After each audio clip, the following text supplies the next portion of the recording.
All right, episode 136. We have Mortgage Mike joining us today. He's going to be sharing us with some mortgage programs as well as why the inflation markets that we are in could be good for your business. We're going to get started right now.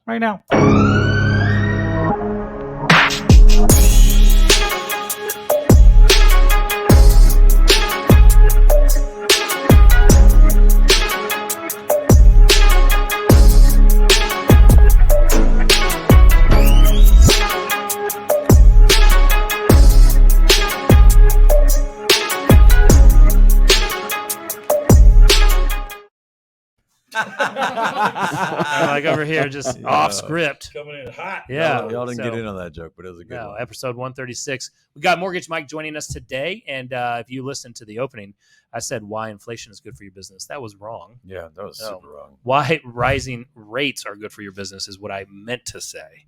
But before we get into that, right, we are going to thank our sponsors, right? That first one is, look, someone who loves home warranties. Oh, I love home warranties. Do you? I mean, I love them when they work. And the Ron has a great home warranty company that he's a part of called Armadillo. Look, home warranties have always been a pain in our industry, right? Like, it sounds good when you're over here talking to your buyers, like, hey, don't worry, make this offer, get this contract. It's backed by a 12, 13-month home warranty. Don't worry about it. Then your client gets in there, shit hits the fan, their toilet stopped working. You're like, call that home warranty, like I did. And Guess nothing's what? covered. They said it's not covered because they don't cover toilets.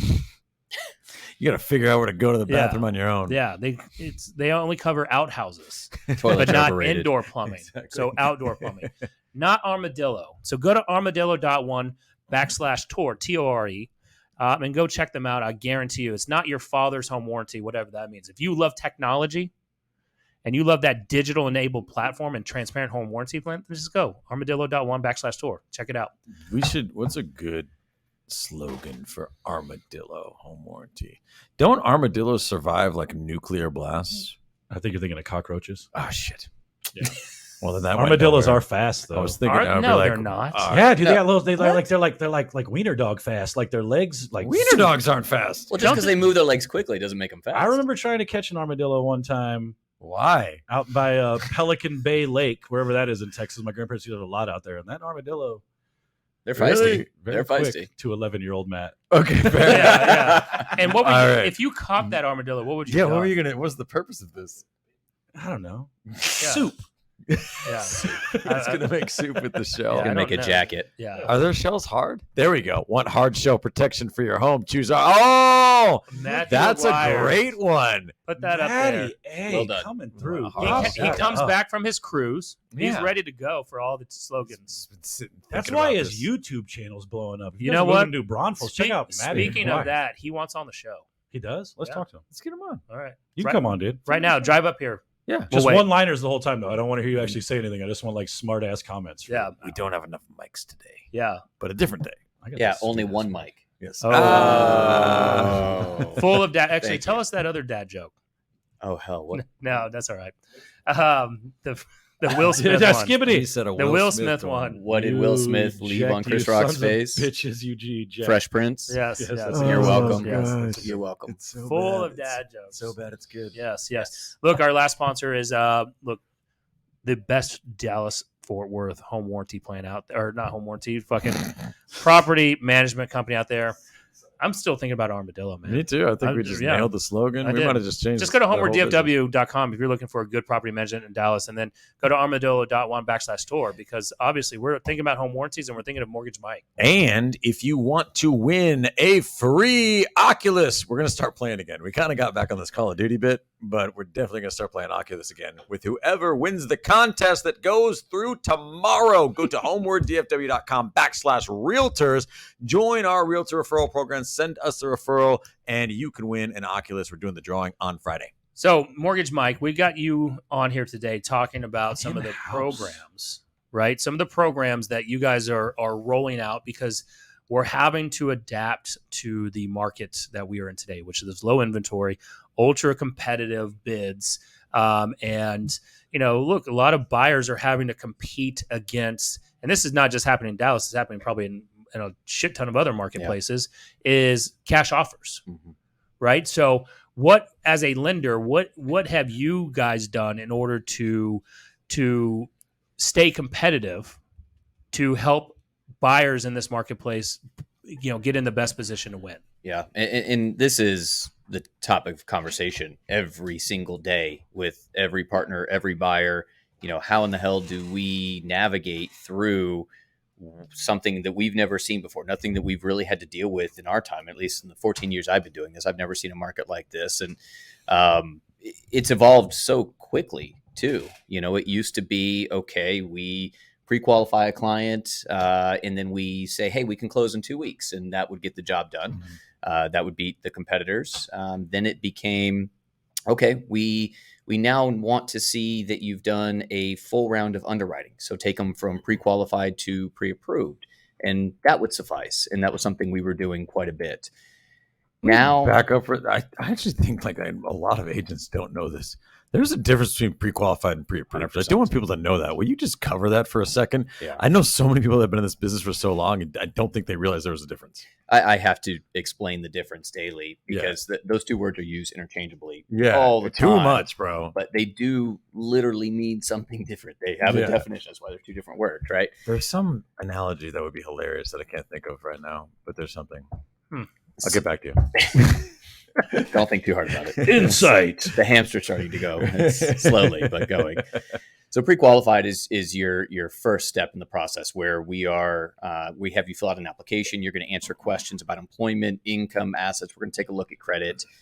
From there, I can analyze your situation, tell you, what price point you can afford, all that stuff. But we've yet to review actual documents at this point. We haven't seen pay stubs. We haven't seen bank statements, W-2s, or whatever corresponding documentation applies to you. And it used to be you could make an offer just with that pre-qualification for years. I mean, that's all we ever had to do before. Now, just to even really enter a conversation of being able to win an offer, we now have to request basically all of the documents from a client. Again, pay stubs, W-2s, whatever it is, based on your file, your credentials. And we're going to submit you through underwriting. And when we send you through an actual live underwriting process, a human is really what I'm looking for here, as opposed to an automated computer. Yeah. That's what makes you pre-approved, because you've gone through that extra layer up front. So yes, pre-qualified is very different than pre-approved, and it makes you a much more solid buyer and solid offer, because we've done the extra due diligence up front. And I think that's like just for agents who are out there grinding in this market, right? Because like one of the things we always try to do is make it super actionable.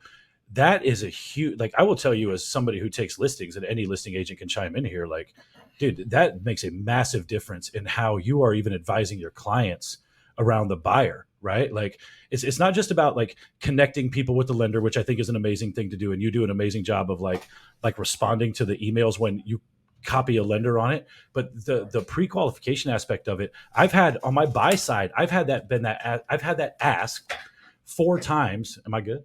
I've had it asked 4 times in the past 2 weeks of whether they're pre-qualified or pre-approved. Yeah. Like listing agents are legitimately asking that question. It's expected. It's expected. And I think real estate agents have to understand that if you're sending your buyer into the fight with very little, I don't know, freaking ammunition or whatever, the pre-qualifications, that being able to say that you're pre-qualified is a massive difference than saying you're pre-approved to any listing agent and seller. 100%. And I just, to add on to that, not only is it important, yes, again, just to reiterate, not only is it important to get your buyers pre-approved, make sure you're articulating that to the listing agent. There's a whole nother step there that I think buyers agents miss out on sometimes.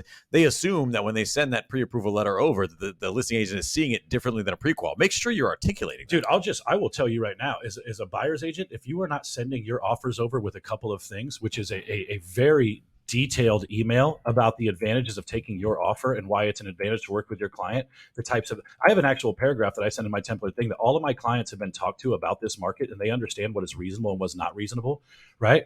Also laying out all the terms that I think are going to beat the other agent's ass, hopefully, copying the lender on it, giving the lender a heads up. If you're not if you are just straight up sending over, like I even title it offer for 123 Main Street, Kelderman, if it's for me, right? Like I want them to see my client's freaking name everywhere. Yep. I even named the document 123 Main Street offer, Kelderman, right? Like Yep. it is everywhere. If you're not doing that, think about it the same way you would if you were trying to connect with clients in the first place. You want them to see your name as much as possible. I feel the same thing with a listing agent. I'm not saying that's going to outdo me being out by $10,000 to my clients, Yeah. but it is putting you in a position where the agent at the very least is saying, here's somebody who communicates super efficiently. And when it comes down to these nuanced things that are happening in this market where clients are losing by tiny little metrics, it's so frustrating. Give yourself every advantage you can. And a well-written professional email laying out the advantage of your offer is an advantage for you buyers agents. All things constant, professionalism is going to win not every single time. Speaking of that, though, From a bunch of toots who are drinking White Claws.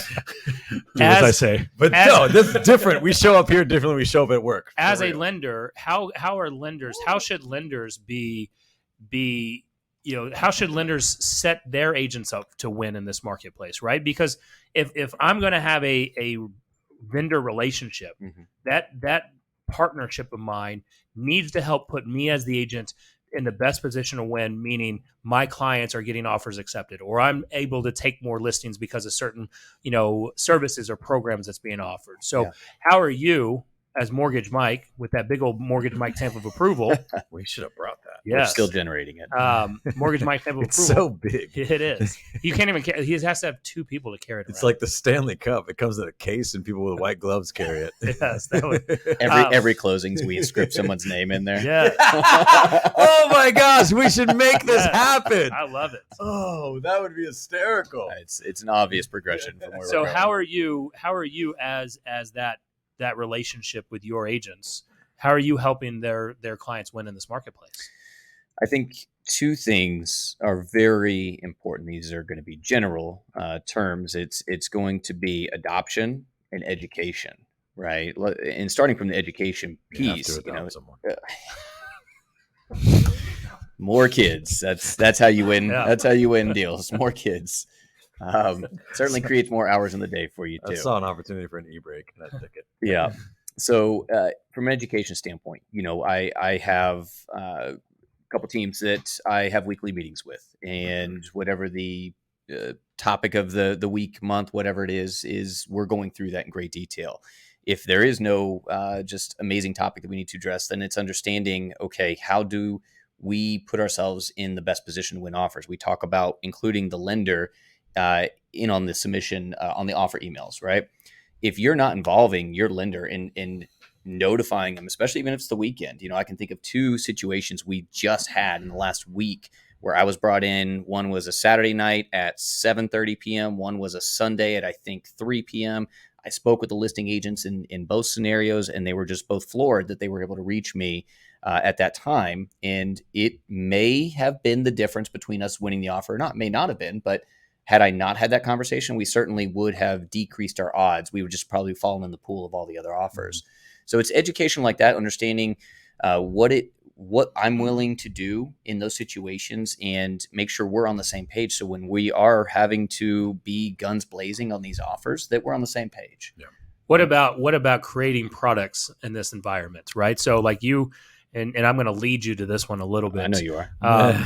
There's, and it's not the one that you think I'm leading you to right at this moment, is that in the beginning of this, right, you saw that there was a need to create products to help people win, right? And this was a guaranteed type close that was basically you offered to get you guaranteed to close a loan on time, or your company would pay the seller $5,000. Sure. Right? Because you guys were testing out products to help these buyers win against cash offers. Yeah.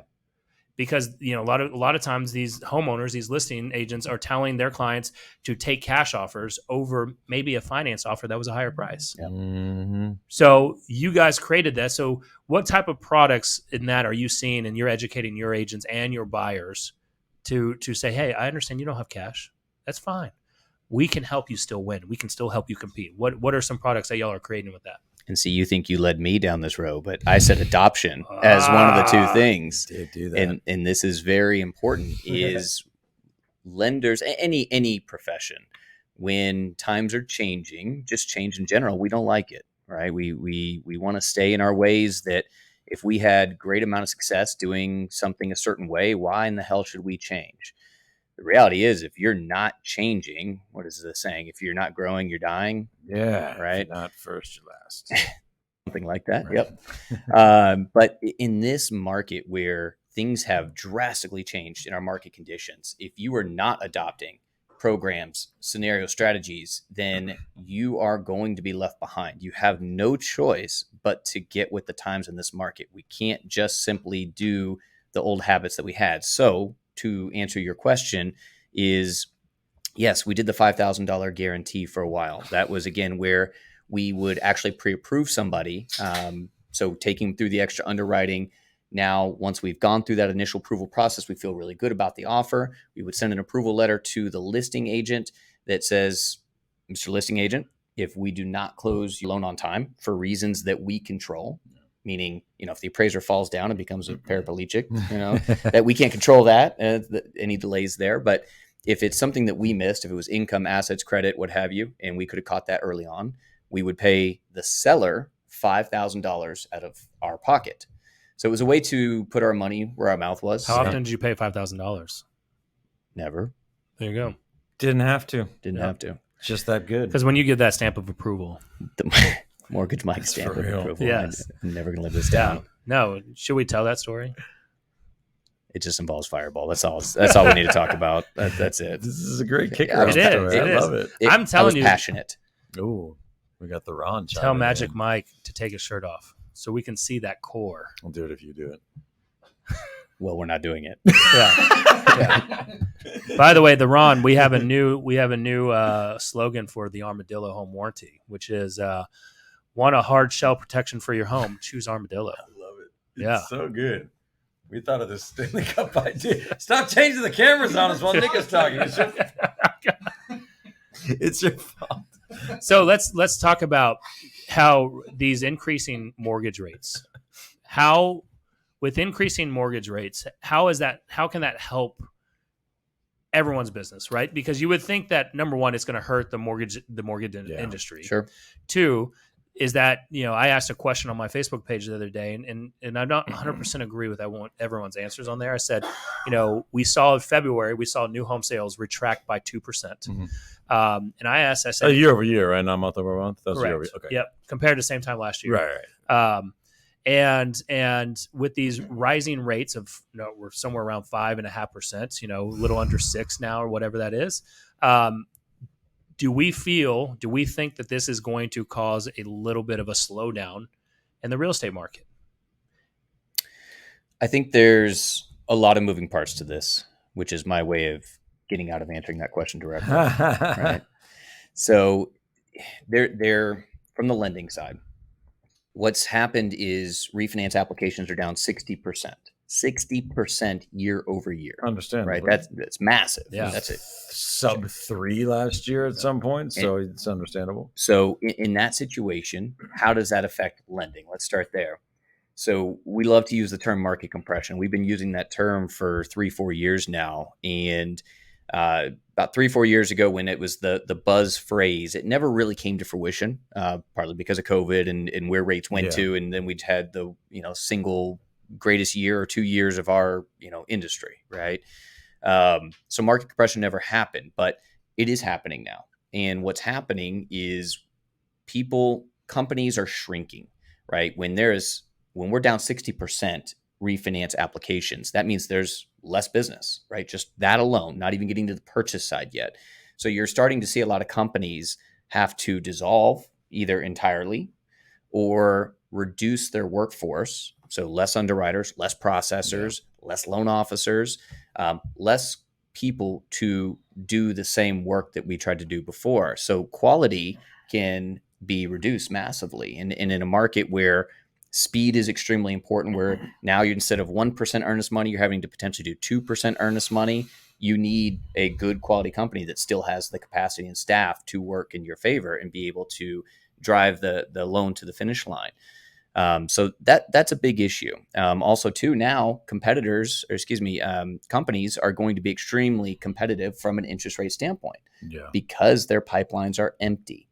So when pipelines are empty, their margins, they start to make less per loan, but give more back to the client, because if they don't get any loans in their pipeline, they would rather take a little less and fill up their pipeline than take nothing at all. Sure. Right.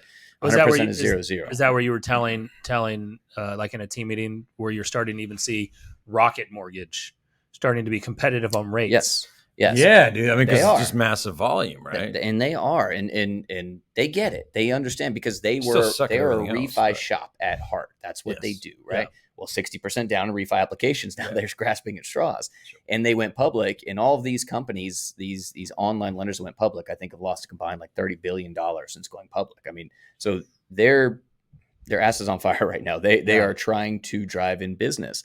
Now, what happens in these situations, to just further this piece, is market compression makes for healthy competition for our consumers in terms of interest rate and costs and all those things, but it will not last.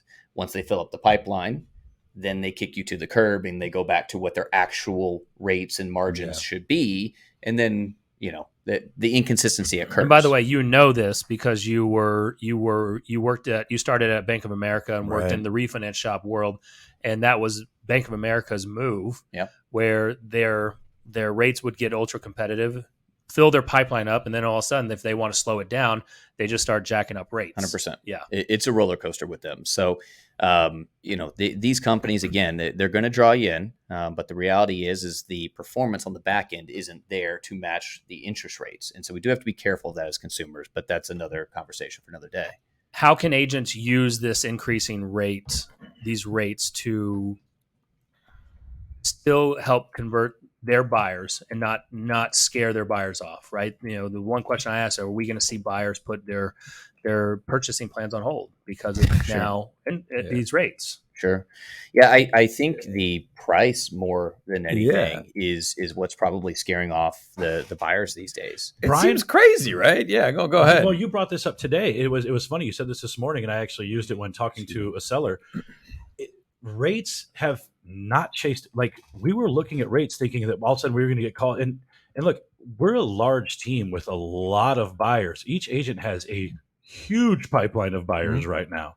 And for the most part, we're not hearing about anybody ejecting from this market over rates. No. Which is, I think, I it's thought it was going to. Yeah, and I think it's reassuring in a couple of ways. One, I think it kind of, Brian may have a different opinion about this around the office, but I think it definitively says, like, we're not in some lending bubble, right? Lenders aren't doing this stuff. Young Jesse behind the scenes had an unreal tale about an appraisal today that I also think we're seeing appraisers are just exhausted. Yeah. Appraisers are just starting to make some stuff right now. match because I can't even imagine the amount of appraisal disputes they are having to deal with right now on every transaction.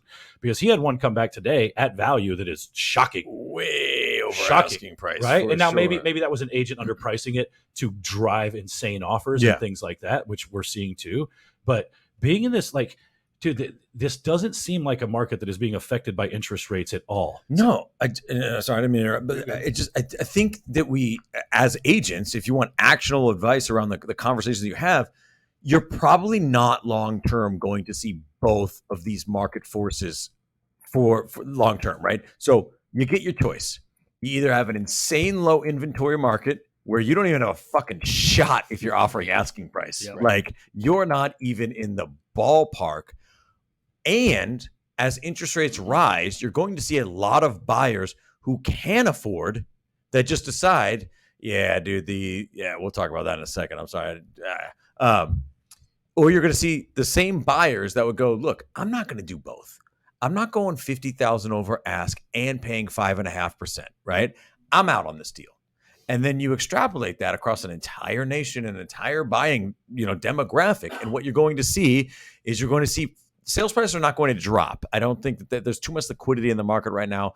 I think if we kept this low inventory for a long time, we would run into a liquidity crisis. You're just going to see prices flatten out, especially, we're local, so we'll talk about the North Texas area. You're going to see prices flatten out. You're going to see the same guy who is willing to lock in a 3% rate and bring a ton of cash to the table go, look, I'm either willing to bring the cash to the table or I'm willing to pay a higher interest rate. I ain't doing both. And so as a buyer's agent, what's the conversation you would rather have? Hey, rates are always in flux, okay?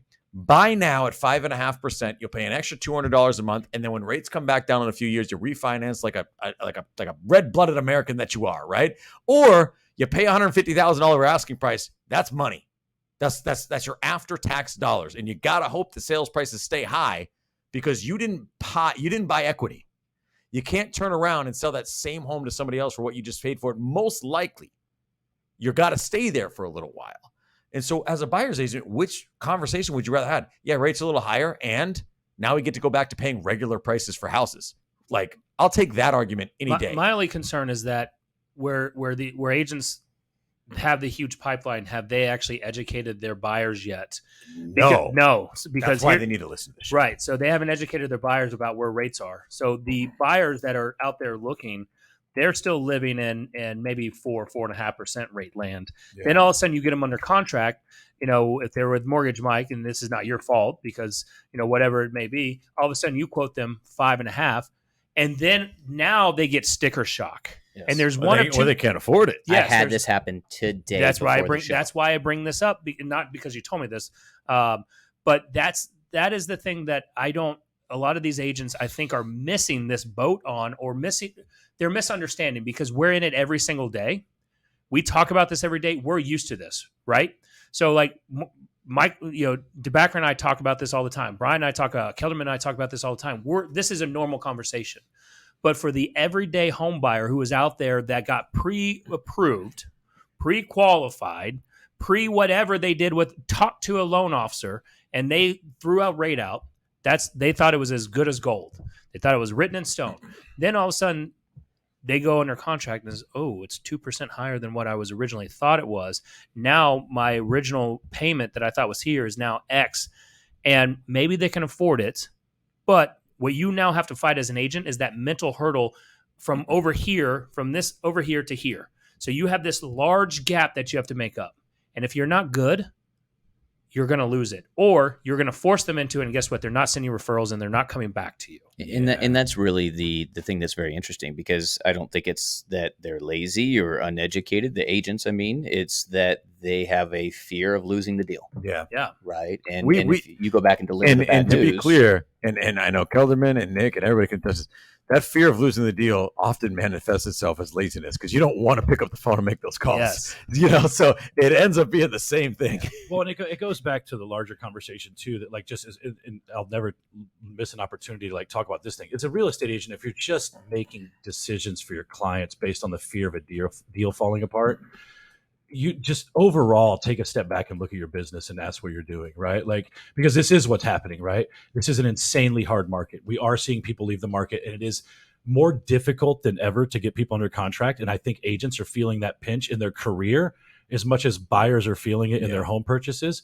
And as a courtesy to anybody, if in the back of your head you have ever made a decision based on how you advise your client, based on the amount of dollars in your bank account, I promise you, or I ask you, I won't promise you anything. I promise you you'll get in trouble. And I ask you not to do that, because dude, there's a better, this was really hard early in my career. I can very distinctly, I was mega broke super early in my career. And I can distinctly remember deals that would have made my life a whole lot easier had I kept them together. And as a real estate agent, let's just be honest. This is a public show, but you do advise your clients on a lot of things across the board that they don't have any clue what you're talking about, right? You do have the ability. The whole reason you exist is because they don't have a clue what you're talking about. And the fact that you have the ability to take that conversation in a specific direction is a huge responsibility. And I just implore all agents, even if you're feeling that pinch, I understand it, but reach out to some other avenue in real estate. Find some other way to procure more business and grow your business forward, as opposed to doing that. Because the downside isn't just that you're fucking somebody over. Let's be honest. You're obviously doing a mega shitty thing. But even if you're not doing it intentionally and you're just doing it out of fear and not I don't really want to go find this answer because I'm afraid of what it will do, right? At the end of the day, you're just missing out on an opportunity to develop a relationship with somebody. I've had 3 referrals in the past 24 hours come through from people who are leaving the state of Texas, who are past clients, who are looking to sell in the next 30 to 40 days. Wow. Right. And that only comes from the fact that I did the right thing for them on the buy side. that they didn't think of anybody else, right? And so like this is a great conversation, but I understand it's hard, man. Like I know what the median income for an agent is. I know what the average amount of homes we sell a year is. If you're an average real estate agent, you are not making a lot of money based off statistics. That's not me being a dick. No, I mean, that's That is NAR, especially in this fact, market, right? I mean, NAR will tell you that. Right? Yes, and so I just like I say, there are so many ways to have amazing things happen to you in real estate, and do not get caught in the trap of thinking that it's a money grab up front. Right, because it's a much longer play than that. It has nothing to do with the investment talk. But well, and if you are having these thoughts, then you need to reach out to your team, right? The lender, your vendors. You need to be addressing these things and have an education behind it and an understanding of where the market is going. What does this actually do? I presented it to your team that I think the 1% increase at whatever time I was presenting it to you guys, that payment on a $400,000 loan was something like an increase of $133. It's just not.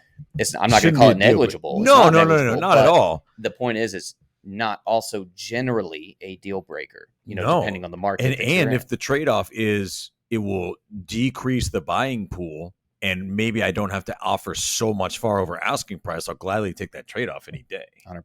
100%. That's where I think, and if you want, I never want to make hard predictions on this show, but that is why one of the reasons we talked about, maybe on the title of this episode or whatever we called it, like interest rates are actually good for your buyers. You mentioned something earlier that I do want to come back to.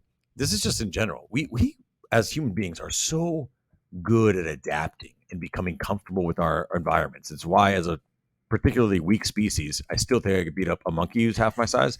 But as a particularly, I have so much reach on him is the thing. But they're a lot faster than you. And they don't feel pain the way you do. That is a good argument that we could dive into later. How do we know? The thing about them not understanding that they're in a fight and they think they're in a life or death quarrel all the time by default, that is a huge advantage. Or a game. Because you really take like professional fighting. UFC, they don't fight in the way that they're actually fighting to the death. A monkey thinks it's fighting to the death. And that gives it an insane mental advantage. Nothing to lose. Regardless, we get really good at adapting, and that's why we survive so long as a species. And we then adapt to our environment. And we get to the point where we don't want the environment to change no matter what. Like if you looked around objectively right now, what are we doing being okay in this industry with the crazy low inventory? Everything is a dartboard right now. There's going to be 1 million offers on every home. You're trying your best. You're working off limited information. You have very little in the way of the ability to advise your clients on what they should offer because you just don't know what everybody else is going to be doing. You're in second place by 30,000. Yeah, exactly. And then we go, oh my gosh, rates are going up. Shouldn't you want them to? Like, we're so comfortable. They're like, we don't want anything to change. I want everything to change, bro. Bring the prices back to equilibrium. Raise the rates. I'm so much more comfortable having those conversations with my buyers because then the conversation becomes, can you afford the house or not? Should they make a rule? Should there be some type of rule that in multiple offer situations that you should know where the highest offer is? And then I do want to talk about that for a second. Why do we play this game? And I ask that because take any other form of multiple offer transactional purchases like an auction. Do you think that there's a disadvantage when you go to an auction of some sort of having a guy there that's telling you what the price is? Do you think that those assets, whatever they are, jewelry, cars, whatever, do you think they sell for less because there's a dude announcing the price? Yes. Like, I don't know. I don't know the answer, but we see the point is no one probably knows the answer. But we have this thing in real estate. We're like, I can't tell you the highest. I have a duty to my clients. Thank you. Okay, thank you. How do you know that person might not find out the highest offer and be like, I'll offer way more than that. I'll actually give you 10 grand more just to make sure that no other asshole sneaks in above me, right? Like we have this thing that we've just been told. And this is again going back to humans getting really comfortable. We just have this thing as agents. We've been told that like you shouldn't tell people what the offers are because that's bad. But like if you went into Walmart, you're like, how much does a cereal cost? Like, you're just going to have to make me an offer, bro. What other business operates? It's bananas that we think that way. I would pay all the money. We don't do that anywhere. And maybe you would. Maybe you'd pay $100 for cereal. Maybe you're just high as shit that day. And you're like, I just need these Fruit Loops, bro. Like, why don't we just run it as an eBay model? You see the starting price. Maybe, we eBid. And look, you go to a silent auction and you know what the actual, typically in the silent auction, you know what the best bid is to win. You know what the reserve is at least. And a lot of times, like in all the auctions I've been a part of, you actually know that, all right, I need to beat that one by $5. I need to, they came back. I'm going to up at 10. Or you know what? I'm just going to be that person so I don't lose this.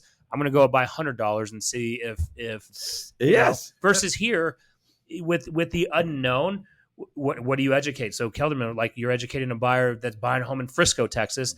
You're like, what should we offer? You're like, man, they've got 50 offers on it and it's listed at 700,000. We probably should go to 900,000. Real facts. And you're like, all right, 900,000, but in reality, the highest offer they may have had is 825. Yeah. So now they just paid $75,000 more.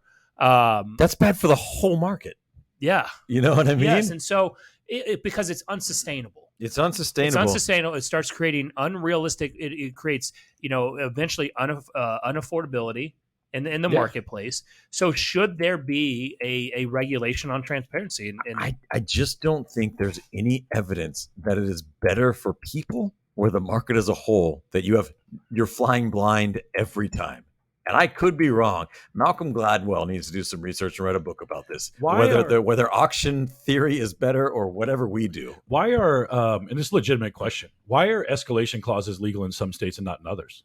I've wondered that too. That is a really good point. Here's what's really crazy though. In the states where they are legal, imagine a scenario in which you're not allowed to find out what the highest bid is right now, but you're allowed to write on a piece of paper, whatever it is, I'll give you more. You just name your price.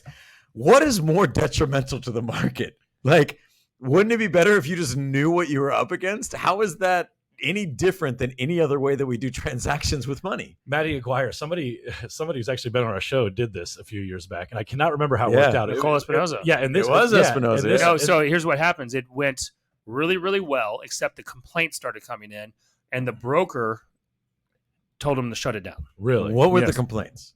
False advertising. Dude, brokers just so desperately want a CYA all the time. It's just ridiculous. Yes. And I get it. You assume all of the risk, but like everybody hears as their brokerage, it's like, oh, just go find another deal or just let it go. It's like, no, dude, what's the point of the contract? Yeah. First off, I thought it's a genius marketing idea. I'm sure you could poke some ethical holes in it. So during the recession, there was people that was running auction styles, and then you set a reserve amount. And they do it are you trying to buy a snowboard off eBay? You're going to complain about that? This always starts at like a really low bid, and there's a reserve. Like, why do we get so touchy about these things? Every time I take a luxury listing, I get like phone calls from like 2 or 3 different auction companies. Like, hey, you guys want to find another way to sell this? We actually have auction companies that do this. By the way, Courtney said, the silent auction theory is exactly what we need, but on the mortgage side, you need to know what your client can afford. It's the same thing as if you're going to bid at so the first Tuesday of every month here in Texas is when the foreclosure auctions happen, and you go bid. I didn't even think about that. We already do this. Yes, we go bid, and guess what? If you were to bid on that auction and you win, you don't 100% necessarily have to have cash, but you have to pay with cash at the auction. Yeah, you got to have cashier's checks is the way most people do. They have denominations. Yes, and so you give cashier's checks, and then it goes against the loan of whatever you have set up. It's kind of the same way if you ever bought a car, gone to like a credit union. The credit union say, Matt, you're approved for $75,000. It sucks that your car got stolen. So here's a check for $75,000. Then you go and whatever you want to pay. So if you go up to $75,000, you know that you have an interest rate of 3 points plus prime or prime plus or whatever it is, right? And so it's the same thing. And I think that style, as much as I hate to have more regulation, right, because it kind of goes against what myself as and my feeling, yes. But this is a capitalist form of regulation. What you're really doing is just asking people to like escalation clauses. My understanding, like take it back to that. It's like it's more just saying like 265. And I'll give you $2,000 more. Yeah, that's the opposite of transparency. That's what I'm saying. Is like I feel like this is actually bringing more of like what we expect. The problem, this is just straight bidding. So the problem with escalation clauses that I see is how do we know? So if you're an unethical listing agent, right? And so you're like, hey, Nick, you call me up and it's like, look, man, we've got a couple offers in. I can already do it. One's an escalation clause. You can, but escalation clause, it just makes it easier for you to act in a bad way. You're like, hey Nick, can you submit a fake offer for this amount because it will beat it by $2,000. You could do that. Oh my gosh, I didn't think about the market manipulation. Yes. Just to drive the other person up to get it. You could say, well, this person offered $5 million. Sorry. You owe me I still, 5 million, dude, 60. I still think we run into the exact same problems in a state like Texas where there's no way to verify even multiple offers. That's right? actually, Or- yeah. So I mean, like, yes. because I could, an unethical agent could do the same thing. They could And call another agent they know. Yes, unfortunately, I know of agents in this area that 100%. that say they have multiple offers when And it's they been on the don't market for for a long time. for a long time. Then we send an All offer, of a all of a sudden sudden. magically There's it's no multiple way. offers. I'm Okay. actually more annoyed that there's no way that there's no extra page that is required to verify Yeah. multiple offers. So I don't know how you would verify it either. I really don't. I see it in the middle. Like I don't really care whether we regulate it or not. To my understanding, and somebody tell me if I'm wrong, I'm more talking about like a cultural shift, because I don't think this is more just like how agents view their fiduciary duty. I don't think there's anything in the realtor code, if that's a thing, that says you can't say what your highest offer is right now. Is there anything out there? Yeah, in terms of you have to have the client's you have to have client's permission. Yeah, That's and, it. And it needs so to be, why do agents not have that conversation? because they don't understand the rules. It's and dumb as fuck. And if they are limiting essentially how much the next offer would go up, I talk about being in second place by $30,000. Well, in that situation, they would have only been $1 or over, they might in not theory. make And an now- offer at all. And now they can't make an You know what I Instagram. mean? Now they can't make a Facebook post and saying, "I just sold this house. I just had Yeah. 4,000 offers and I sold it for." I mean, because I see what you're 900 saying. days. I see what you're saying. You're going blind over, so you might offer more. And then And there's I their think for liability piece to every it. offer that you go that far over, you might find an offer that never even gets made because they just there are too many offers. I think this is so workable. You talk to your clients and get them to email or contractually agree that this is okay with them to disclose. Yeah. And again, I will say for the record, I don't know if it's legal in the state of Texas. So for now, this is a hypothetical. But I would say, like, what's to keep you from procuring all offers? You could even word it something differently. Okay. Instead of best and final. Right. We could change some terminology. First opportunity, Noblest highest offer. Who and gives a shit? terminable. Make up a phrase that is designed for you to not say best and final because you have given no guarantees. You procure all offers at a certain time. And then you have already talked to your seller about a 2-hour time frame where you're going to take the best 3 offers and you are going to go back and renegotiate with all 3 of those Right. offers. Right. And tell all of them, here's what you got. Right. Yeah. Like, however that works, however you lay that out, you get it in writing, get it written down. Is there anything to say specifically in the state of Texas? I mean, I know we're talking specific, that's illegal in any way at all. it's not. It's not 'Cause it illegal. doesn't No, seem it's like not it would illegal. be. What you need to be careful of that I see is making sure saying, if you're going back to all 3 offers and saying, look, you come back with a better offer. This is not saying that the client's taking it, because what you don't want to do is somehow get into some type of misunderstanding that Yeah. if they were to come to a certain amount, then If it's you're coming under to a certain contract. amount, then you got it. Because now all of a sudden you've got 2 or 3 people who assume the same thing. They And now, technically think. So they have so an isn't executive this just the agreement, same version of dating 3 people and being really honest about it? Should Like, be. isn't Yeah. this just the same thing? Like, you just tell them, like, hey, look, here's the deal. Yeah. I'm not just dating you. I'm dating other people. how And does whoever that usually work? well, like a shit sandwich, but one person wins.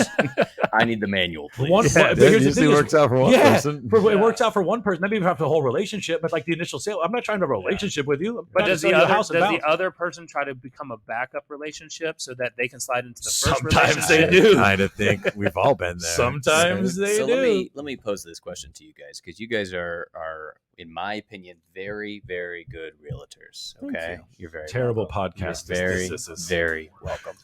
So if you That's what open you it say up, right before you talk shit to somebody. no, by the way. no. This This is next sentence is gonna hurt. I said with all due respect. with all due respect. So what my thought in question is if you have an option to essentially open it up, whether it's auction style or say, okay, now we've got the group of 3 top offers, now you guys duke it out. Does it not limit some of y'all's strengths and abilities that differentiate you between your what are competitors when trying to earn a listing or a buyer and separating yourself? I think that's a great question. And I would say no, because at the end of the day, it is still, you're still, as an agent, when you have this pile of offers, regardless of how many are kind of really competitive versus how many aren't, right? You still are evaluating them based off so many other terms, right? And those terms are going to be part of it. So if I have a client, for instance, I just got one under contract, they need to, this is a common thing right now, people need to be until the end of the school year, Yeah. right? Leasebacks are easier than ever to negotiate, folks. If you're not really negotiating leasebacks for your clients, you're doing a disservice for them on the listing side, right? They've been under contract for 2 weeks already, and this podcast is being filmed let's call it early March, they were under contract. You're going to stay in the house for free until June 6th. Wow. And we're closing in a week and a half. Yep. Right? Like, so that might be more, because now that gives them the freedom to go up to Kansas City and find their house non-contingent. That might be worth $5,000 to them. Right? So I'm already doing that evaluation based off my client's needs to determine who my top offers are anyways. And it could be dictated by a term like a leaseback to begin with. And is the agent? Are you saying that an agent is only as good as the best offer they could get? Yes, because I do think a lot of agents are. In my mind, if you have option really weak value style, proposition. So here's what I would say is what I always talk to my clients about is saying, look, if you were to get in an airplane, right, you don't care who's flying the plane until the I want Tom plane Force. who? and other than Tom Force. I only, but Tom is not like, I actually don't want Tom Force flying because I want to sit next to him. I was saying That's you should cool. be drinking. Yeah. That is true. So I want whoever Tom Force trusts. yes. And I want Tom Force come drink with me. You only care Fly about sim. who's flying that plane is when stuff's going wrong with Sure. it, right? And you're hiring me, not necessarily always just to get the best, highest offer. We're going to get it anyway, but it's when things go wrong, or if they go wrong, we know how to maneuver those landmines to make sure that it doesn't cost you money, that it hopefully doesn't get anybody into lawsuits, and that we're still able to close on time or in a timely manner and timely fashion, right? It's when that S hits the fan, that's when you want and going to need me the most. Folks, I could not agree more. If you need to do, I've heard Nick say that before, and if you're listening to this right now, rewind this about 1 minute and listen to me. That is your objection handler for every single person who doesn't understand your value. Now, look, I'm going to admit, if you're a brand new agent, that lands differently than it does when you are a real seasoned, confident agent. They don't know when you're a brand new agent. I get that, and I'm not saying don't use it, and I'm not. But I'm saying is like, if you're going to come with that is a crotch first confidence move, and it is 100% true. You may not, if this thing just goes straight to close and there are no hiccups and there are no lending problems and the buyer wants nothing, I agree with you. You could do this. And since I left my crystal ball somewhere else, I have no idea if that's going to happen. And if shit hits the fan like it does in probably at least 50% of the deals we have to deal with, you absolutely need somebody who understands the landscape. And if you have somebody who's standing at street level, you are in trouble. By the way, I tell the stories that, like, I have one right now. Look, I don't do a lot of deals anymore myself. I'm doing one right now where it was during the weak Snowmageddon, not the strong one that we had the real one back in 2021, but this last one. I signed a listing that night. They still have me come out. I'm like, hey, it's snowing real hard and it's iced up. Do you still want me to come? They're like, yeah, we'll go ahead. Yeah, I was like, can I come earlier? Like, no, just still come at 6. And I'm like, dude, it's iced over. It's dark. The weather outside is frightful. Yeah, but go there, sign the listing agreement because I wasn't going to leave until that damn listing agreement. He was so proud. He sent us all a text message I afterwards. I do remember this. So proud. You are so good. I'll out myself, man. I'm a shite closer at the table, bro. I still I'm not leaving until I'm getting it on that one. But we get it under contract, super easy, great price. Then we come to find out is that this client had just bought the house in 2020. Now, when that happens, sometimes when you're looking at in our back-end section of the MLS, it doesn't always update properly. Okay. Right? Yeah. With the title change or whatever. Yeah. Don't think of anything. They just bought the house. Been under contract. Title emails me and says, hey, we got a problem. Oh, no, shoot. Don't tell me that. I don't do a lot of deals anymore. So where do we go from here? I don't know what happens. Can you walk me through this? Let me refer I you to my regret buyer's this decision agent. immediately. But so I go with it and I said, all right, tell me. And they're like, well, they didn't transfer title at all. It's still actually owned by the other person they bought it from. They don't own the house. And that person is dead. Oh, no. They were dead when they sold it. Oh, So no. realistically, it should have gone through probate and everything else like that. Hey, if dead people can vote. Yeah. And Who so closed the deal at title the last sold. time? it's a title company that's Yeah, owned, don't say the name. it's a title but company that's owned by a brokerage that person who started the brokerage is no longer here on earth. And they have a little white house. So Okay. here's the You deal put with those all of pieces that. like first off, this is why the vertical integration of businesses sometimes can be a little bit difficult. When everybody's interest is in getting the deals closed, you can get some numbnuts on the other side of things. And that sounds like what happened here. Also, isn't this exactly what title insurance is for? I hope your sellers are suing the shit out of No, you don't. Here's the thing. You don't want to take a title insurance claim because if you do, that could take a long time to get cleared. Okay. Right? This client is relocating for a job and has to be gone by a certain time frame. Okay. So what we ended up doing, I said, hey, I get our attorneys involved. I'm talking to them like I call the other title company. I was like, look, we deal with a lot of, I'm dealing with it with my brother stuff. Like I know that you have to go get affidavits of heirship. You got to go do this X, Y, and Z. And so I said, call up the surviving family member that's showing up here on this title. Call them, find a way to get a hold of them. I don't care how you do it. And then get the will, whatever was there, and get affidavits of heirship, making sure that no one has a stake to or is making a claim to that ownership. Yeah. Sign off on it. Then we get clear and free title and everyone can close. And we're about, hopefully this week, that we will have that closed. Dude. And so again, you're hiring me. Yes. Not because the deal's you're not hiring me just because deals are going to go super, super smooth. You're going to hire me when stuff hits the fan. How are we going to navigate it in a way that still gets you to the finish line and hopefully a timely manner that's in somewhat of our control or that we can help influence that control with? Yeah. I mean, that's one hell of a story. That really is what we're supposed to be here for, is that type of fiduciary duty. And beyond that, to go back to what you were saying before, the script is really simple, right? If I'm only there to get the highest price for your house, if you can count to 100 and not tell anybody what the other offers are, you're already doing my job, right? Like if that's your only differentiating factor, you know what I mean? The script is that any other agent that has told you they're going to sell your house for more, this and that. Let me talk about my marketing strategies for sure. And those need to be on point. But what I'm saying is that like we act like as realtors, we're doing something to bid the price up. No, we don't even tell you what the offer is, dude. We're literally doing the exact opposite. We're purposely doing nothing. Your value proposition is navigating a very intricate transaction with a very expensive asset. And you will be able to do shit like that if you're a pro. And that's where most agents would just have no idea what they're doing. And it's a great conversation to have at the table. And you can use that a little bit against other agents that might be saying, I can sell it for more.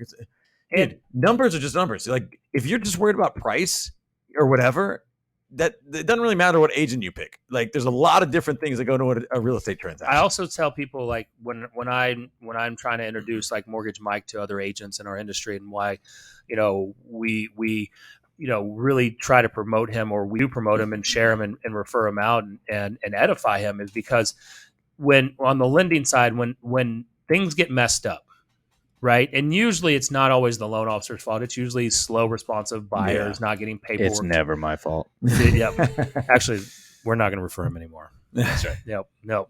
But if it is, usually what happens with most lenders, you try to call them. Kelderman can tell this all the time. You try to call a lender that's not a preferred vendor and things aren't going favorably. What do? They don't answer the phone. Yeah, you just don't. I mean, you just don't hear from people, right? Like it's really, really quick and easy to tell agents and vendors on the other side who you're not going to be super stoked to work with. Like I've been trying to get a doc for like 9 days from a person. It's like, oh, you'll get it today, and I'm like, I'm not going to. Yeah.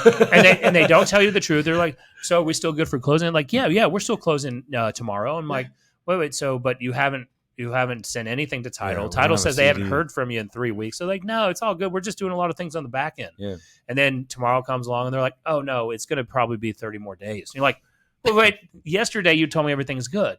And so that's on the lending side. What I always talk about in having a good quality lender or a vendor of any type of relationship is someone when things are going poorly, are they communicative and are they telling you the truth and not telling you what you want to hear, right? And sometimes this is where I get frustrated with the backer because he will I'll be like, hey, I need a time frame.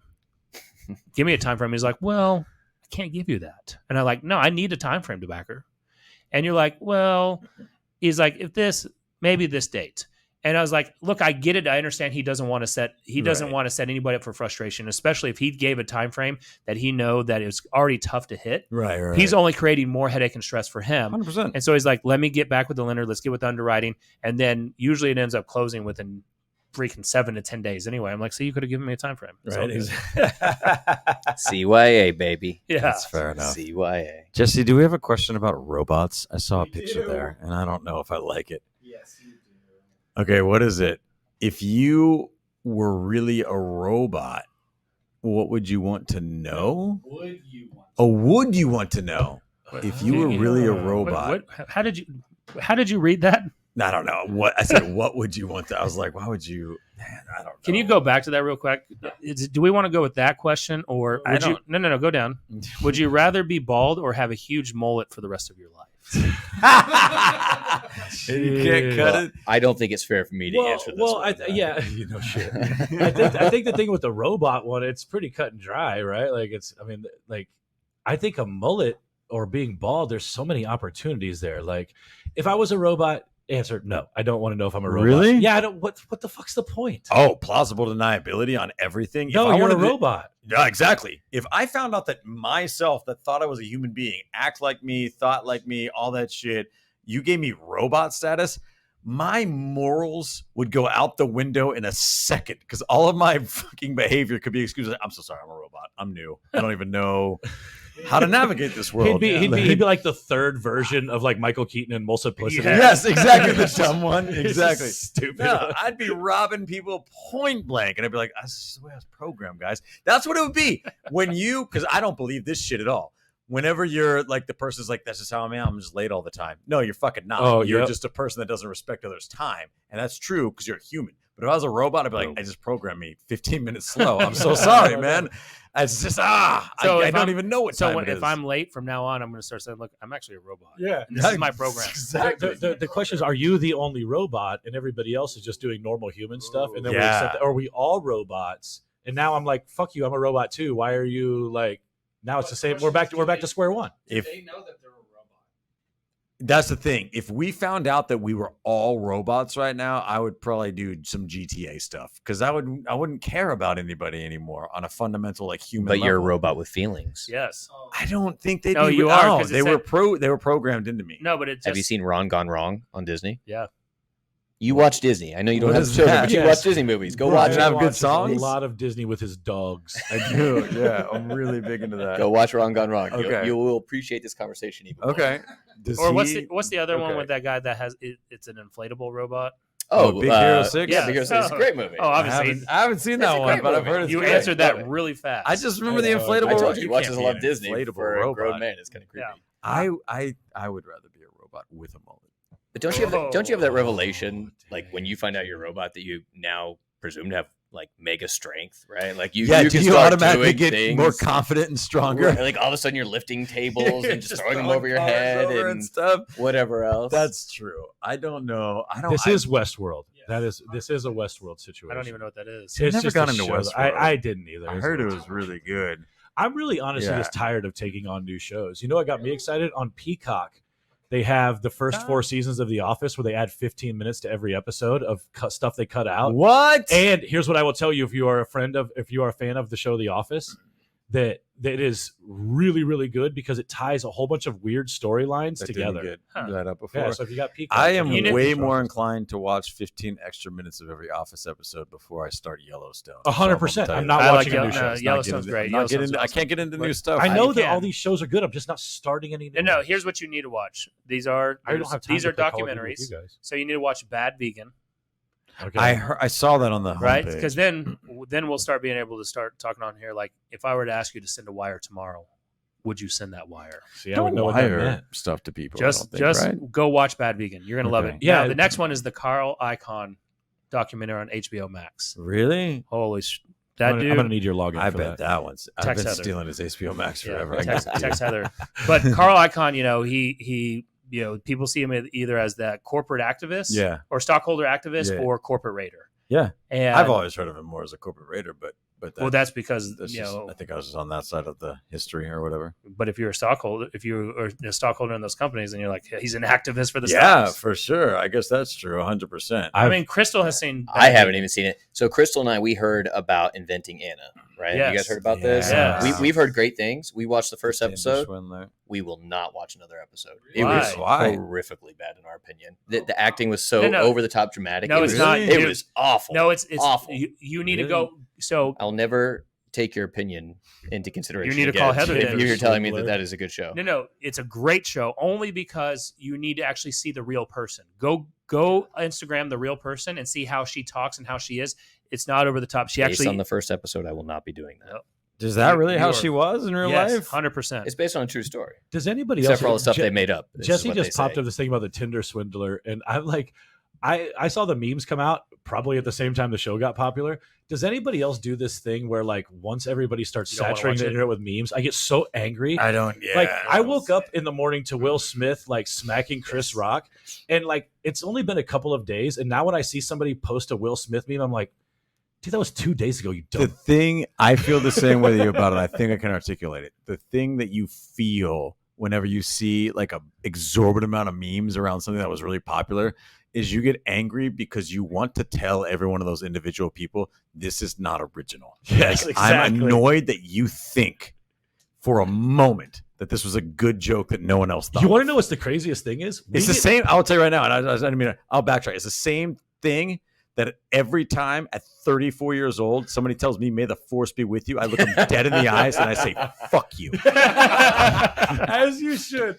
to strangers. Dude, here's the craziest thing like about the meme culture too is like we see because we're in real estate and most of our friends on social media in real estate, we also see the real estate version of that. Yes. Understand there's a teacher version of Will Smith Yes. smacking Chris Rock. There's a nurse's There's a version. mechanic There's one. a truck driver Keep my version of it. name in your mouth when Yeah. you're looking at real estate. Oh, yeah, absolutely. I saw that Yes. today and I was like, There's all of that. There's a lawyer one, a Kelderman's like, nurse that one's one. good. I need everybody because I'm Matt Kelderman everywhere on the interwebs, so you can find me there. I just want whatever industry you're in, I want you to just DM me Yeah, the Will Smith, Chris Rock memes from your industry your that are world. the funniest. But you know From what I your want? personal echo chamber. What I want? Are you still doing this? Are you still sending the send out cards to your database? Where you were sending out the dad jokes? Yes. So start sending out the meme jokes. See, dude, and I was talking to somebody earlier today about content because I was talking to Brian about like I was like email marketing seems dumb, and Brian's like you're dumb. so but I was talking about like the send out cards thing, and like with a little bit of consistency around the send out cards, you could actually make them really topical. Yes. Like if because I have real estate agent friends. I've got a friend down in Austin who I'll actually shout out his Instagram because he's super creative. He's the gay real estate agent. That's his Instagram in Austin. That's great. The only makes, one. He makes the hilarious original content based off of other people's audio that I don't know what else he does with it other than put it on social media. But if he used that in just any other avenue, it would be so good because he's so topical. like TV show stuff, or what do you mean? It's just whatever audio is trending. Okay, Right. And I know like Brian's other TikToks or memes. just or yes, something? Yeah, and he okay. does them so original to real estate with stuff that I've never seen anybody else do. It's the funniest shit. And I feel like if you could take that exact same idea and if you were creative enough to make stuff topical, you would have content for your clients for days. No, It has nothing to do with real estate. No, it is. Well, I've got a buddy, Michael Harrell in Austin, who does sports themed closings. And so like this one here, I'll show Brian this. Like this is one of his closings and it's just recreating. he recreates like images from sports. That's cool. Yeah. Yeah, Matty A knows who I'm talking about. Yeah. He just He recreated did the Sandlot one. cover. That's pretty cool. Yeah, That's and- brilliant. Yeah. And so he's gained a following on this and his referral base is huge because everyone loves his sports themed closing. And Dude, how easy is it to honestly just be successful in this business? I should say, simple, not easy. There you Simple, go. not easy. Yeah. But dudes do some Concept. simple stuff, Concept is and simple. man, does it murder with consistency. I mean, it's amazing. Aguirre. Aguiar. Look, if we can make it in this What does business, that mean? Seriously. what do you think it means? What did you get? You like inventing Anna. What What do you did think you it means? do before you worked as a lender? I can't talk about that. Oh, exactly. Where do you think my nickname comes Has from? any one of us ever had a real job? I mean, Jesse was a Jesse teacher. was a band yeah, teacher. was My first job And was yet Burger he's King. here, I was so there that worked. 5 years. you were the manager. You worked at I Burger King, was- but he managed. I it. thought I was the Burger King. That's What a Dane is- Cook joke. if That is a anybody knows it. yeah. You got Coops? Coops? Exactly. Can't get in here without She Coops. was Yeah. the Burger King. Yeah. What was it like managing a Burger King, and just on a day-to-day basis? How do you think it was? When you walked into work, were you like, I'm so ready to go today? This Well, is gonna be actually, great. This is gonna be the number one store. I was an 18-year-old on a base salary. They let making 18-year-olds manage. I was those an stores? assistant GM and I was making $26,000 as an 18-year-old. I was That's living the pretty life, good. right? I mean, I was working a shit ton of hours. I'm but gonna tell you I was- right now. I thought I was banking. If you didn't already stop eating fast food just because of the pure shittiness of the ingredients, the fact that the person in charge of the entire operation that is giving you stuff you put into your body is only 18 years old, That should be fucking. I'm just saying you're not managing Del Frisco's at 18 years old. That's all I'm saying. Okay, Right? that just further the point. Good thing you didn't go all in on that company. It's not like it turned out to be McDonald's. I debated it. Yeah. I debated it, but I moved up to Yeah, Dallas. other offers. Yeah. Like Whataburger's calling. What was your original position before manager? Are they just like Well, they just draft you out of high school? Yeah, I got hired at 15, so I was a cashier, and look, I had to go through a combine running 40s, 4 years deep at BK. verticals. And Did you? What's the hardest task at Burger King? Like in a rush, is Cleaning- it fries. cleaning the shit, fryer, dude, yes. emptying out the smoldering hot fryer, and then putting in these huge blocks of oil. Yeah, That's So gross. Frozen Young Jesse and I solid. were having a conversation earlier about the madness of this. Right? He was telling a story about how when he was working at baseball stadium, some kid actually Generic. burned his whole body Oh, emptying a 100%. fryer. And you think 100%. about it. If you've Scorching ever, hot. I had a grease fire in my kitchen the other day. It's fine because I cook all the time. I know what to do, and I also know how dangerous it is to get burned by like flaming grease. The fact that we have like 16-year-olds just manning these machines, they might as well be working a nuclear power plant. We're just fine with it. We're just fine with them working around death all the time. And I It's can like- confirm our shake machine was always broken at 8 p.m. and later. Yeah. Let me ask. of course it was. You guys ever cook bacon naked? Oh my gosh! I Speaking of grease absolutely splatter. have, and I've learned that lesson before too. Don't do that. I'm gonna tell you right now, I don't mind if it hits my chest if it's small. I've done it underwearless before. Yeah, it's no good. That's Learn that you lesson. having no kids in your house, and Yeah. Kelderman just you and Luke. Yeah, it's Because that's not Yeah, happening. that's the difference. Straight That's not dude happening in the style. good household. Straight Oh, dude yeah. There is a style, child in of Brian's course. household. It just happens to be Brian. It just happens to be me. I'm gonna tell you right now, you guys would be amazed at the amount of stuff I do naked. A lot of the times when you guys are even probably I've communicating. been to his with me, house. and I not- can say it. Yeah. And none of it involves sexual relations. No, it just involves freedom. Yeah. I live in the jumping real jacks. America where you can be naked all the The time. real America.